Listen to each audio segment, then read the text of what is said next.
Halo, selamat pagi semuanya. Hari ini kita akan belajar tentang materi baru, yaitu tentang recursion, atau dalam bahasa Indonesia, rekursif. Apa itu recursion? Recursion atau rekursif adalah sebuah proses mengulang kembali pemanggilan sebuah fungsi dengan cara yang sama. Jadi, sebuah fungsi yang memanggil dirinya sendiri. Itulah fungsi rekursif atau recursion.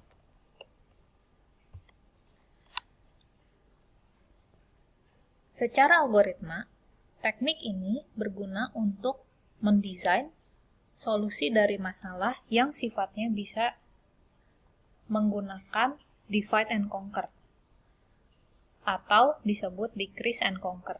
Apa itu?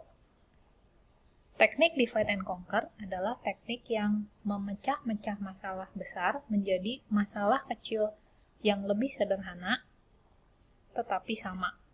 Ya. Jadi ada sebuah problem yang bisa kita pecah-pecah menjadi masalah kecil, di mana setiap masalah kecilnya itu sama, mengerjakan sesuatu hal yang sama. Itulah karakteristik dari recursion. Selain itu, recursion adalah fungsi yang memanggil dirinya sendiri. Recursion adalah sebuah teknik dalam pemrograman yang bersifat intuitif, ya. Di mana sebuah problem yang besar bisa kita pecah-pecah menjadi problem yang lebih kecil-kecil, dan setiap problem yang kecil-kecil itu adalah problem yang sama atau serupa, sehingga sebuah fungsi dapat dipanggil berkali-kali dari dirinya sendiri. Nah, tetapi itu bukan berarti fungsi rekursif akan menghasilkan pemanggilan fungsi yang infinite atau tidak berujung. Ya. Nah, sebaliknya, fungsi rekursif itu harus merupakan fungsi yang finite atau dilakukan secara n kali, dan di mana n-nya itu bukan tak hingga, tapi terbatas. Oleh karenanya, kita membutuhkan dua buah hal yang penting dalam recursion. Yang pertama adalah base case. Base case itu adalah kasus dasar yang akan membuat sebuah fungsi rekursif pemanggilannya akan berhenti di kasus dasar tersebut atau disebut base case. Ini ya, base case.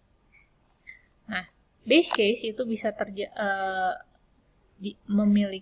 sebuah fungsi bisa memiliki satu atau lebih dari satu base case atau kasus dasar, di mana pemanggilan fungsi tersebut akan berhenti.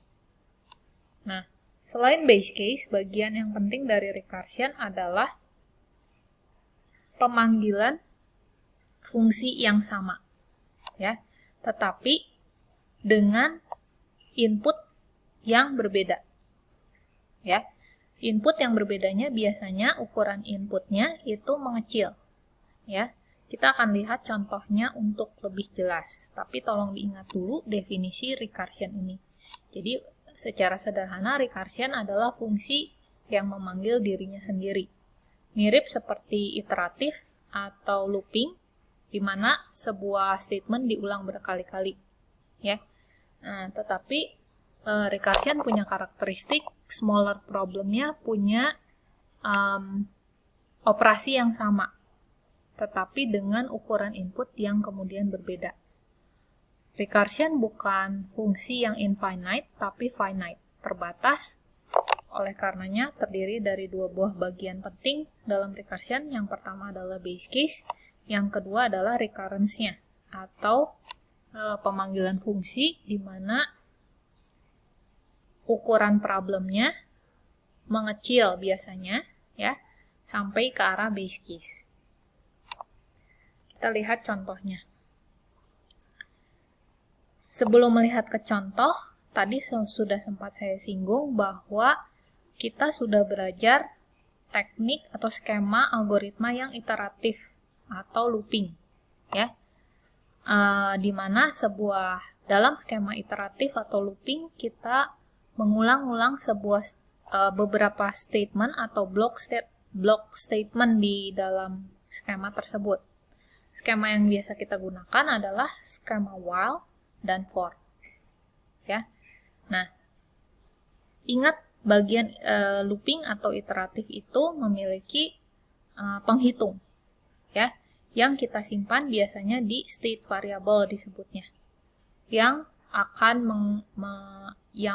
nilainya akan diupdate pada setiap iterasi atau pada setiap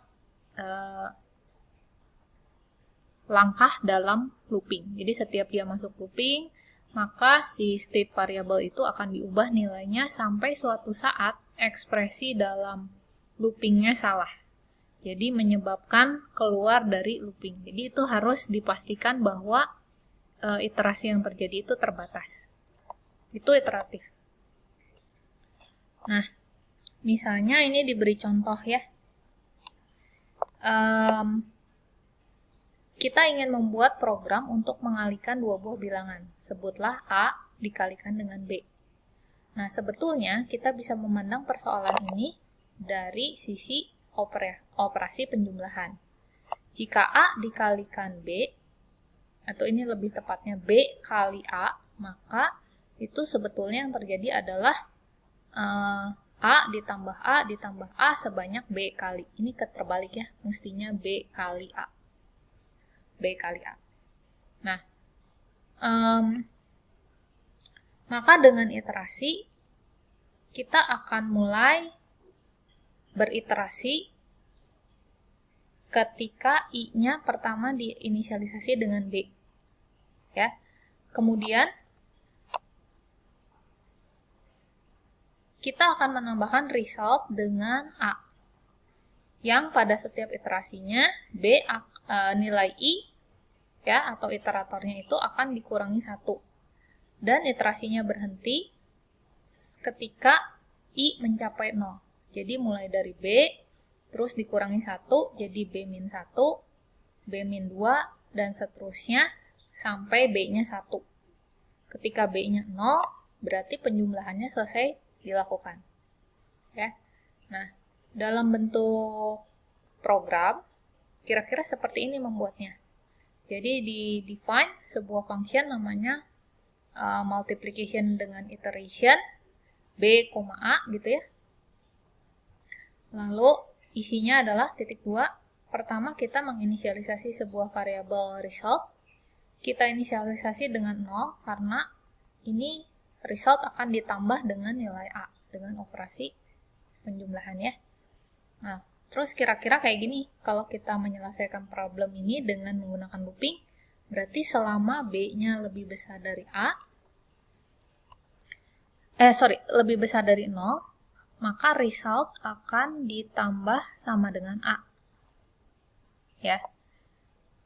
Jadi pada saat awal 0 ditambah A.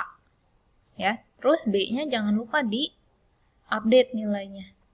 Supaya suatu saat kondisi B lebih besar 0 itu salah.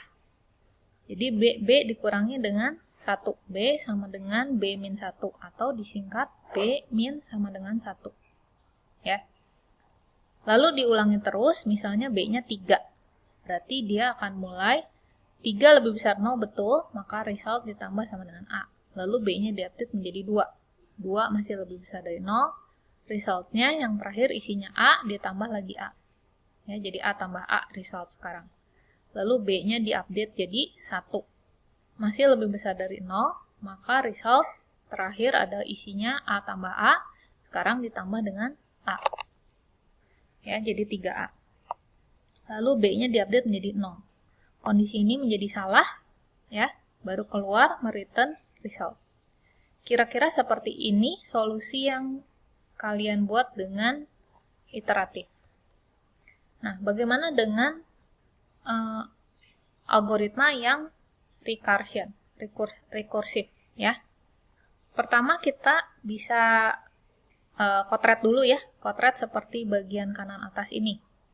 Jadi kalau B kali A itu sama dengan A tambah A dan seterusnya, sebanyak B kali, ya. Kamu lihat, sebetulnya itu yang terjadi adalah seperti ini. Kalau di atas ini B kali, maka kalau kita ambil saja A yang pertama, maka sisanya itu, ya, yang kurung kurawal ini, A kedua sampai A terakhir, itu diulangi sebesar B-1 kali. Jadi, jika kita formulasikan, yang belakang itu sama dengan B-1 dikali A. Ya. Jadi, A kali B itu sama dengan A ditambah A kali B-1. Tuh. Nah, kenapa kita ubah persamaannya menjadi seperti ini? Karena kita mau membangun recursive function. Ya. Di mana kita harus punya fungsi dengan operasi yang sama. Jadi kalau ini adalah perkalian, maka kita harus nyatakan dalam bentuk perkalian lagi gitu. Ya, karena kita mau bikin fungsi yang memanggil dirinya sendiri. Sekarang kalau kita definisikan fungsinya adalah fungsi mult A, B, maka nanti si mult ini harus dipanggil dengan cara penurunan yang ini. Base case-nya adalah kalau B-nya 1. Kalau B-nya 1, berarti 1 kali A adalah A. Maka langsung return A. Ya. Tapi kalau B-nya tidak 0, maka lakukan operasi yang ini. Ya.